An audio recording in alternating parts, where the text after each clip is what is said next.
Hi there, welcome back to my YouTube channel. My name is Anita Adefuye. I'm a career coach, an author, a speaker, and I love sharing knowledge and helping people develop themselves and grow better each day, personally and professionally. Today, we have a video that's packed with tips and strategies that you'll need to ace interviews and land your dream job.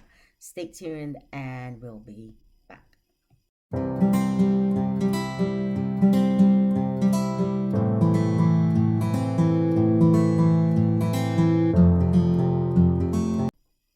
Okay, welcome back. So, I was going to do a series on different common interview questions and how to answer them. But then I thought I will be doing everyone a disservice if I don't, first of all, give you some general tips on how to ace your interview.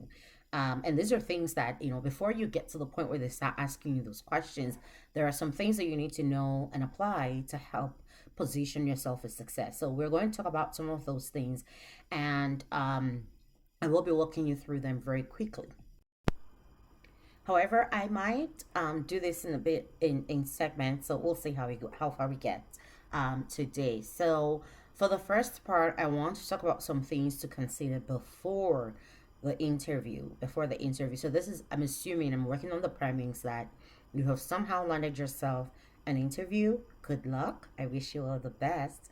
And this is really to just get you to the point where you know things to do in preparations for the interview. So, number one thing you want to do is research the company. I know many of us apply for jobs because it looks right, it sounds right, and if they post their pay, maybe the pay looks good, but the title reflects the kinds of titles they were looking for, and so we just jump at them.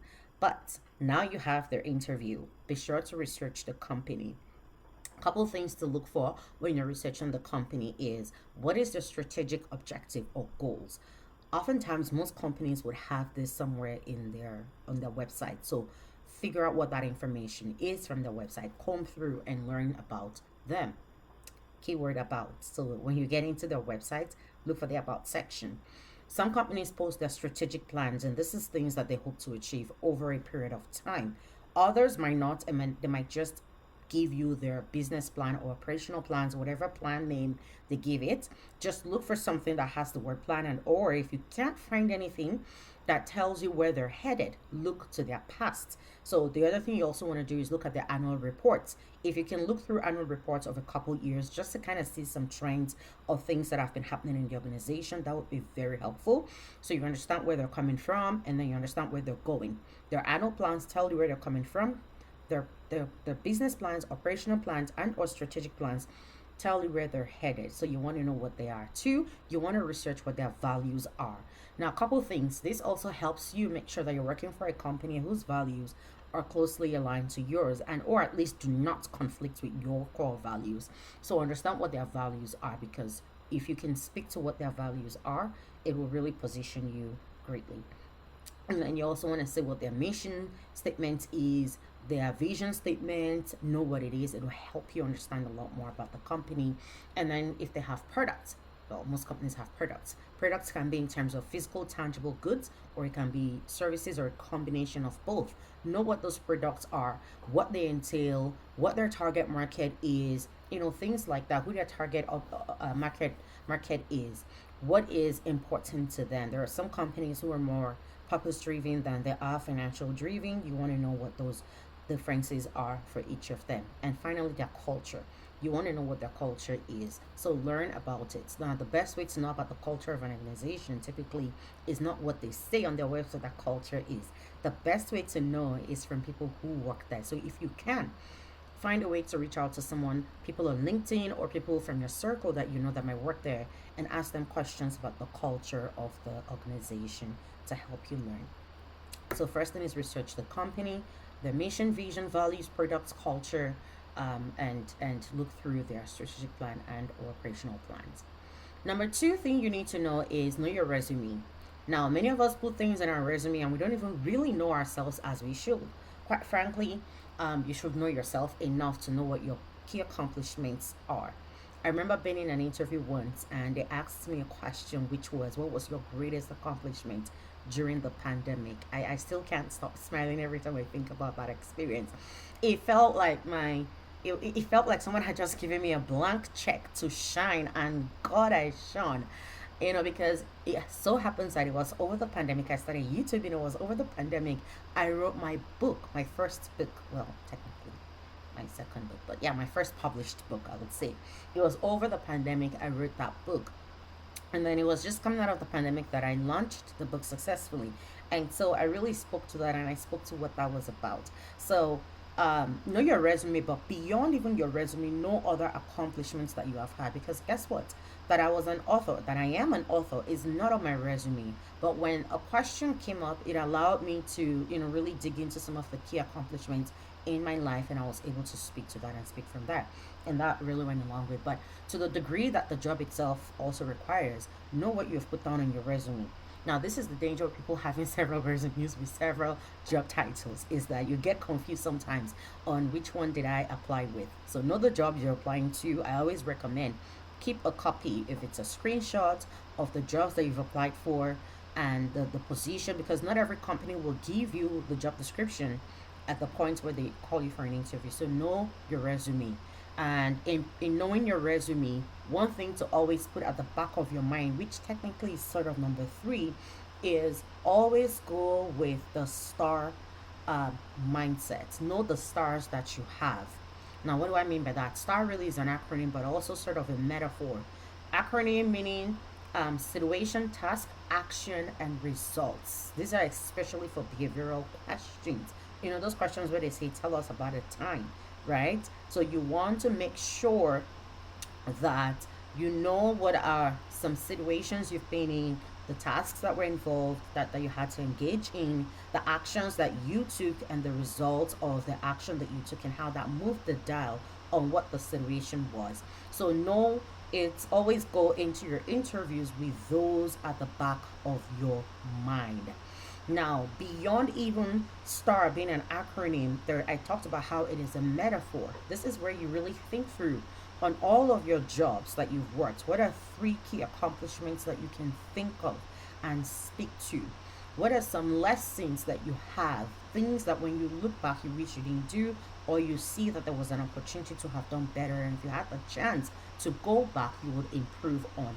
You want to know what those things are. It is very vital. And what that does is that it shows you, it makes it easier to find things to pull on to speak to when they ask you questions during the interview. That's number three. So, number four is then practice. Practice common interview questions. Don't forget using the STAR method. Now, I know oftentimes it's behavioral questions that start with tell us about a time, and people talk about STAR in terms of behavioral question. However, even for technical questions, I recommend that you, as much as possible, answer them with a behavioral sense. I'll give an example. So I'm in policy, or I have a background in history, experience in policy. If I were to show up to a policy interview and they ask me a question around a technical question, such as, you know, what are the stages in policy development? Of course, I'll tell you the theory of it, right? Which is maybe where the problem statements comes from, understanding the data that supports, or that, things that you can find in terms of data that speaks to what the policy issue is that we're trying to address, or the policy we're trying to develop, whatever that is. But when I'm done the theory, I'll say, and I'd like to explain this with an example of, something along the lines, and I'll give you an actual example. So I might say something along the lines of, I remember one time when, the government of Saskatchewan wanted to explore the economic viability of lithium, and I was tasked with doing the market research. This is a true story, and this is something I actually did. All right, I was tasked with doing a market research and potentially coming up with a taxation policy for lithium extraction in Saskatchewan. And I will go on to talk about the different steps that I took, as succinct as possible, though, because you don't want to go on a narrative that people are put to sleep. So within your mind, and this is where the practice comes in, right? Within your mind, you want to ask yourself, what are the key information that I need to release to these people that tells the story of an example of how I will develop policies with an example of something that I have actually done. Does that make sense? All right, great. So practice those questions as much as possible in your own spare time, because hearing yourself repeat them also helps you keep it more here and increases your confidence, and you feel more one and in tune with what you're saying as well. So that's number four. Number five, have questions for them. Have a list of questions to ask the interviewer about their company, about themselves. One of the things that I recommend in asking questions is have a question for the role. So a question like, how will success be measured in this role? And or a question like, what are your immediate expectations within the first 90 days on this role? So a question about the role, ask questions around the team. What is the structure of the team? What is the reporting structure of the team? Will I be reporting to, who will I be reporting to potentially? Other people reporting to me? What would you say is the team dynamic, or how would you describe the team cohesion within this group or area? Things like that. Or what are some of the key contributions this team has brought to the company over the years? Of course, your questions to them must be relevant to the job, to the organization. So, for instance, if they already stated in the job or at some point in the interview that this role will not be supervising anybody, then it will be foolhardy to ask them questions like, how many people will I be supervising? So, be guided. And then so that's that. And then you want to ask question regarding the individual you're going to work with. Now, this is very important because people love to talk about themselves, one, and then people love to be seen. So when you ask a question, especially if the hiring manager is in the room, the person whom you'll be working with, your supervisor, potential supervisor, is in the room, what that does is you have shone a light on that person and they feel seen by you, one. Two, you get to know a little bit about the person and you're really gauging them. I tell people that, look, unless you're desperately just in dire need of a job, interview really is an opportunity. You're not the one getting, you're not the only one getting interviewed. You're also interviewing the company to understand if this is a place I would like to work. Now, when you're really just, maybe say if you're new to Canada and you really just need something to get going, yeah, you probably don't have all of that luxury. You just need to get a foot in the door and then start to build your career. But if you're a little more set in your, and even in that, I don't believe that you have to take just anything and suffer through just because, right? You want to be happy going to work. So anyway, you're interviewing them as much as they're interviewing you. So know that. And that messes people's minds up whenever I tell them. But we'll come back to that at a different time. So have questions for them. And then um, and then ask questions around, the organization as well in general. Ask questions around the organization as well in general. So where the organization is headed, from the perspective of maybe the hiring manager, where they see the organization going, maybe in 5 years or in 10 years or whatever, or what the challenges have been and how maybe the role has, how they see the role helping close some of those challenges potentially. So always have questions, intelligent questions that will get the interviewer feeling like they are the ones being interviewed, because guess what? They are also being interviewed by you. Now, other things you need to note would be things like your dressing. So pay attention to how you're dressing. Dress how you want to be dressed. If you want to be taken seriously, dress like a serious business minded person. Other things to pay attention to would also be eye contact when you're talking to the interviewer or interviewers. Ensure that you're making eye contact every now and then, but not so much and so long that it comes off as weird or awkward. You don't want that. So find that sweet spot and balance between the length of time and how intense. If you're someone like me whose stare can be very intense, then you just want to maintain eye contact for like maybe 5 seconds and then move on. But make sure your eyes are not always looking down and they're wondering what's going on. That would only exude lack of confidence. Posture, sit upright in a position that says that in Nigeria we would say that shows that you're approaching this with your full chest, meaning you're confident about it. So take a posture, don't slouch, don't be like, this, don't be too casual, and just a fine, nice posture. And then smile. Every now and then smile. If you're smiling all through, there's something wrong. That's awkward. But smile every now and then, just to and I would recommend that if you can, it's an art. But if you can, make sure that your eye, every time you make an eye contact, at that moment, you're also smiling. It has a way of keeping people ignoring. There's a whole psychology to this thing, people. And then when you're answering questions, so the next thing I'll ask you to focus on is that when you're answering questions, pay attention to the question. If you are unclear about a question, feel free to say, do you mind rephrasing that question for me? Or can I repeat the question back to you? I want to be sure that I have clarity on what the question is.